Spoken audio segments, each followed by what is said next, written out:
બનાસકાંઠાની Deodar additional session કોર્ટનો મહત્વનો ઐતિહાસિક ચુકાદો 23 વર્ષ અગાઉ ડીસા તાલુકાના ધાણા ગામમાં જમીન મામલે થયેલ ધીંગાણામાં 41 આરોપીઓ દોષિત ઠર્યા। હાલમાં ધાણા ગામ જે છે એ લાખણી તાલુકામાં આવેલું છે। 23 વર્ષ અગાઉ જમીન મામલે બે જૂથ વચ્ચે મારામારી થતા બે વ્યક્તિના મોત નીપજ્યા હતા। દિયોદર એડિશનલ સેશન કોર્ટમાં કેસ ચાલતા કોર્ટે બંને પક્ષના 41 જેટલા આરોપીઓને આજીવન કેદ ફટકારી છે।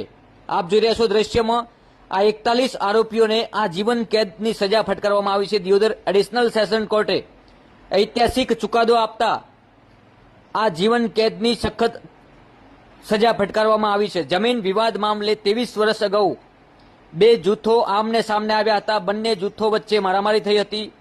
આ બંને જૂથોમાં બે લોકો મોતને ભેટ્યા હતા। 23 વર્ષ અગાઉ જમીન મામલે બે જૂથો વચ્ચે જ્યારે મારામારી થતા બે વ્યક્તિના મોત નીપજ્યા હતા।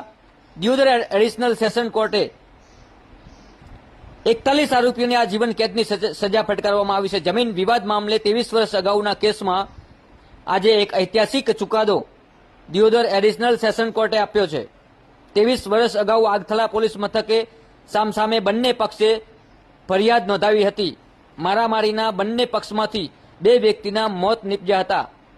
આખરે 23 વર્ષે આ ચુકાદો આવ્યો છે। દિયોદર એડિશનલ સેશન કોર્ટે તમામ આરોપીઓને દોષિત ઠેરવી આ જીવન કેદની સજા ફટકારવામાં આવી છે। આપ જોઈ રહ્યા છો દ્રશ્યમાં આ એ જ 41 જેટલા ટોટલ આરોપીઓને આ જીવન કેદની સજા ફટકારવામાં આવી છે। કેટલીક ચર્ચા વિચારણાઓ બાદ 23 વર્ષે આખરે આ એક દિયોદર એડિશનલ સેશન કોર્ટે મહત્વનો અને ઐતિહાસિક ચુકાદો આપ્યો છે। ગુજરાતના ઇતિહાસમાં કહી શકાય તો પણ ચાલે। લાખણી તાલુકાના ધાણા ગામે જમીન મામલે આ ધીંગાણું થયું હતું અને ધીંગાણામાં બે લોકોના મોત નીપજ્યા હતા। જમીનનો વિવાદ કેટલાય પરિવારોને આજે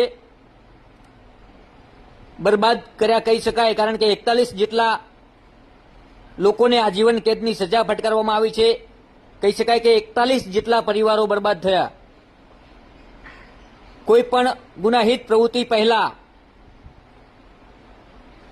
પરિવારની સામે જોવું, પરિવારની પાછળ જોવું કે આપણી પાછળ કેટલા લોકો નિર્ભર છે। આ ચુકાદો આવતા એક સંદેશ પણ જાય છે કે કોઈ પણ ગુનાહિત પ્રવૃત્તિઓ કરતા 100 વાર વિચારવું, કારણ કે આપણે ગુનાહિત પ્રવૃત્તિઓ ધરાવતા ગુનાહિત પ્રવૃત્તિઓ કરવા પાછળ આપણો પરિવાર કેટલો દુઃખી થાય છે, આ પણ સૌથી પહેલા અગત્યની મહત્વ